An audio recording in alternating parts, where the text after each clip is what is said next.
Ratatouille is about a rat named Remy who dreams of becoming a great chef in Paris, even though his family is completely against it, and he's a rat in the culinary business, which isn't a good thing.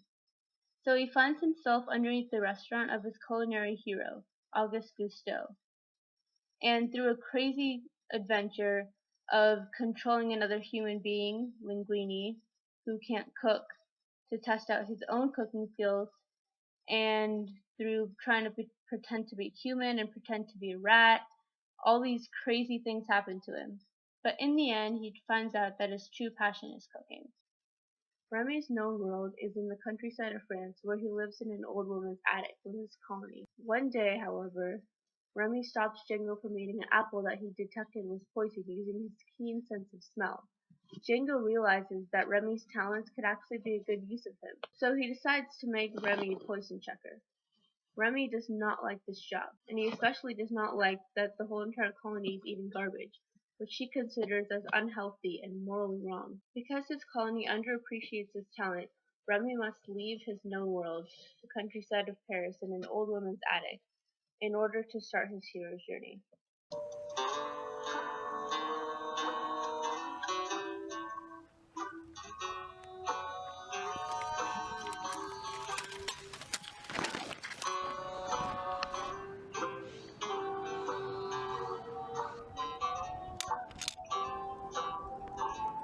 So we have our main character Remy, who lives in the countryside of Paris in an old woman's attic. Because of his incredible sense of smell, he's put as a poison checker for the colony, which he does not like doing.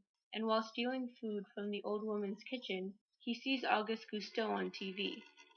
Gusteau makes an inspiring speech and discusses his book, Anybody Can Cook. And this inspires Remy further to cook. He wants to become a chef even though his father completely disapproves. Remy's call comes because he feels like he's missing excitement in his life. He wants to cook even though his father won't let him because he feels as if it's a threat to the colony. Remy has to keep working towards his goal to becoming a chef in order to complete his hero's journey. Good food is like music. You can taste, color, you can smell. There is excellence all around you. You need only be aware to stop and savor it. Gusteau was right. Each food had a unique flavor. Remy's threshold happens when he's separated from his family in a freak thunderstorm. His family runs away to the sewers because the old lady whose house they lived in realized that she had rats in her attic, and she started shooting at them with a gun. Unfortunately, Remy's left behind because he has to take the book, Cousteau's book, called Anyone Can Cook, with him. This slows Remy down and he can't catch up with his family. He tries to go into the sewers, but he ends up going the wrong way, and he goes through this huge waterfall, tumbles out, and barely makes it out alive. So now we have Remy, who's been separated from his family. He's all alone in the sewers of Paris. Now this is when one of his helpers, his threshold guardian in fact, comes out. And his threshold guardian is a figment of his imagination. He imagines Gusteau, the chef who created the book, as a ghostly figure who arises and talks to Remy when he was alone. Because Gusteau is a figment of his own imagination, Remy's threshold guardian is himself. No, the book!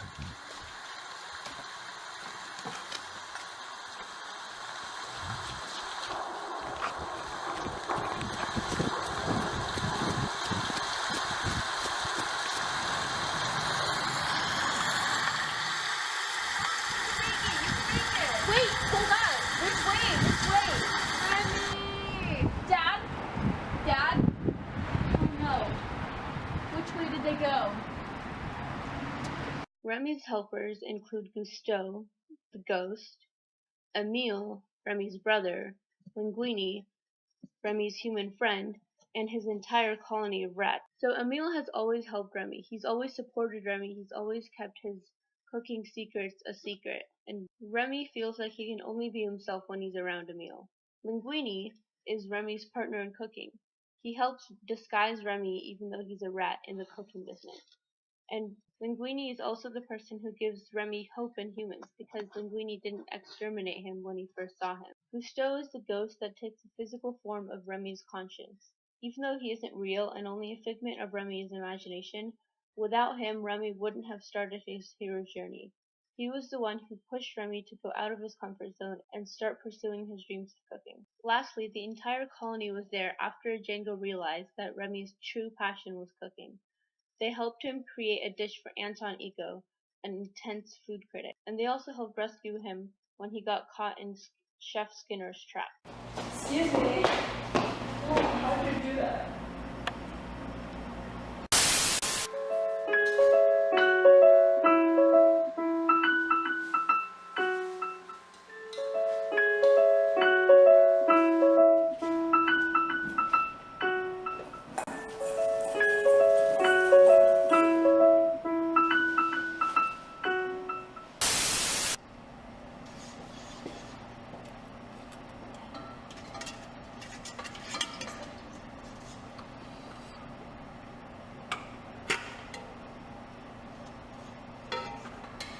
Congratulations, you were able to repeat your accidental success. However, in order to survive in my kitchen, you will need to know more than just soup, boy. Colette will be responsible for teaching you how to do things, sir. So throughout his journey, Remy goes through a lot of challenges. One of his first challenges is coexisting with Linguini as a rat. He has to learn how to cook without letting other people know that it's actually a rat cooking. One day in the kitchen, Linguini has Remy under his chef's hat, and Remy saves him from crashing into another chef who was carrying a hot pot across the room. They realize that Remy can control Linguini by pulling on his hair, and they soon practice these skills so they can become one rat-human cooking machine. This leads Remy to questioning who he really is. Is he a human? Is he a rat? Which side of the world does he belong to? Another one of his challenges comes in the shape of his father, who completely disagrees with Remy's ideas of the world. His father tries to convince him that humans are bad by showing him rat poison and all of the other bad things that humans can do. However, Remy's mind is set. He wants to be a cook, and he realizes that some humans aren't that bad. Django wants Remy to come back to his true family, his rat family. However, Remy disagrees. Later on in the movie, while looking through Gusteau's office, Remy finds some legal papers that show that Linguini is Gusteau's son. This means that the restaurant belongs to Linguini, not Skinner. However, Chef Skinner finds Remy in the act of figuring this out, and he chases him throughout the whole of Paris, trying to steal his legal documents back. Fortunately, Remy gets away. Take a good long look, Remy. This is what happens when a rat gets a little too comfortable in the human world. The world we live in belongs to the enemy. We must live carefully. We look out for our own kind, Remy. When all is said and done, we're all about with God. No. What? Dad, I don't believe it. It's like you're telling me that the future can only be this? This is the way things are. We can't change nature. Change is nature, Dad. The part that we can influence, and it starts when we decide.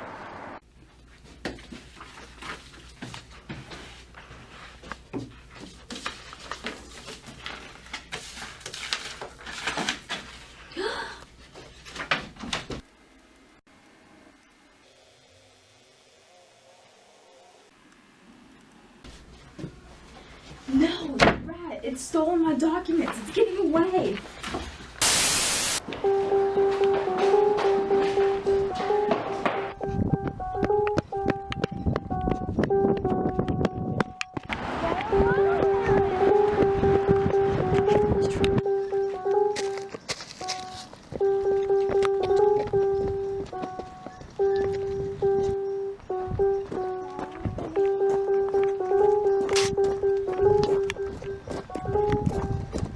Linguini has an interview with all of the press because he's become a really popular chef because of Remy. However, Remy starts messing up his interview, and Linguini gets mad and throws Remy out of the kitchen. This leaves Remy devastated because he's lost his only friend. Later on, he meets up with his brother Emile. Emile sees a piece of cheese, and goes to go and eat it, but Remy realizes that this is a trap and sacrifices himself to save his brother Emile. We soon see that the trap was set by Chef Skinner, who wanted to capture Remy and use his culinary talents to create his own line of Chef Skinner's frozen food products. Skinner puts the cage inside of the back of his trunk, and Remy is left devastated with no one, trapped inside a cage in the back of someone's trunk. This is when Gusteau, Remy's conscience, comes out, and Remy fights with him, and is on the verge of giving up. Even though Gusteau is with him in his abyss, Remy is truly alone because Gusteau is actually a figure of his own imagination. This is Remy's abyss. Remy's revelation and transformation comes shortly after his abyss. In his cage in the back of Skinner's car, Remy is fighting with himself. Well, actually, himself and a conscience that he created. He asks Gusteau, his ghostly figure. He's pretending to be a rat with his colony. He's pretending to be a human with Linguini while he's cooking, and he doesn't know which one is his true self. Gusteau responds by telling him that he didn't have to pretend. He never was pretending. The two sides of Remy's mind, his opinions and his conscience, have finally found peace. Remy realizes that his true self is neither a rat nor a human. He's a cook. He learns that all this time, when he was cooking, when he was creating food, when he was arguing with his dad that garbage is unhealthy, he was actually being his true self. It just took a really long journey for him to realize this. Get out! All you and your rat buddies. Don't ever come back or I'll treat you like restaurants are supposed to treat pests. You're right, Dad. We are what we are. We're just rats. Emile, no! You can think that you're a chef, but you're only just a rat. I have in mind a special arrangement. If you help me create a line of Chef Skinner frozen foods, I, in return, will not kill you. So, we've given up. Why do you say that? Well, we're in a cage, in a car trunk, awaiting a future in frozen food products. No, I'm the one in the cage. I'm the one that's good enough. You're free. I'm only as free as you imagine me to be. As are you. Oh, please. I'm sick of pretending. I pretend to be a rat from my father. I pretend to be a human through Linguini. I pretend to exist so I have someone to talk to. And all you tell me is stuff I already know. I know who I am. Why do I need you to tell me?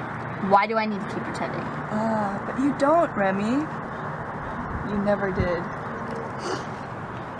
When Remy finally reaches atonement, he realizes that he shouldn't let his gift of being a culinary master go to waste.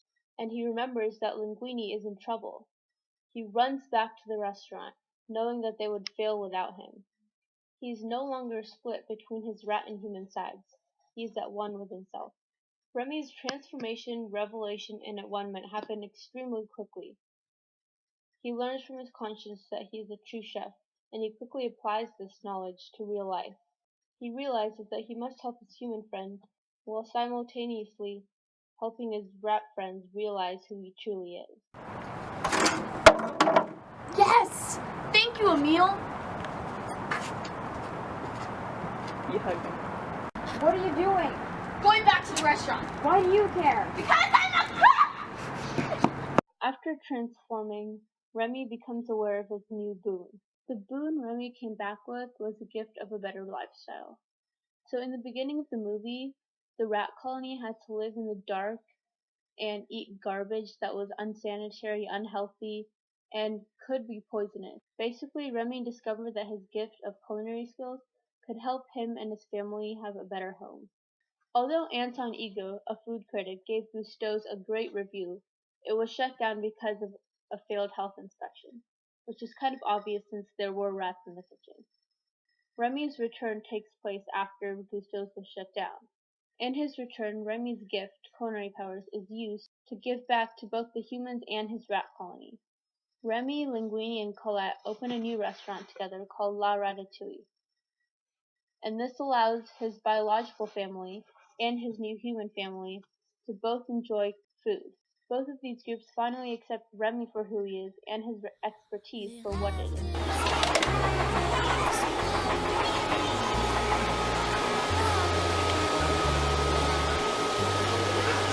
Remy. Remy, we need you. Gotta go, dinner rush. Pas longtemps chemin, tout ce que je peux, car rien n'est gratuit dans la vie. L'espoir est un plat bien trop vite.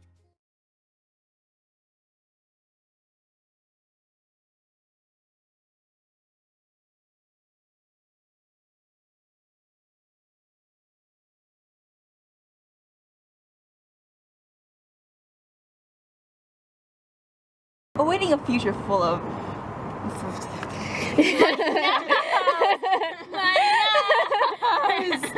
Oh my god!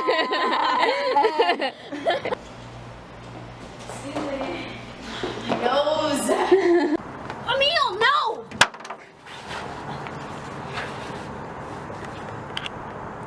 Should we just like, do you want to go over there and knock?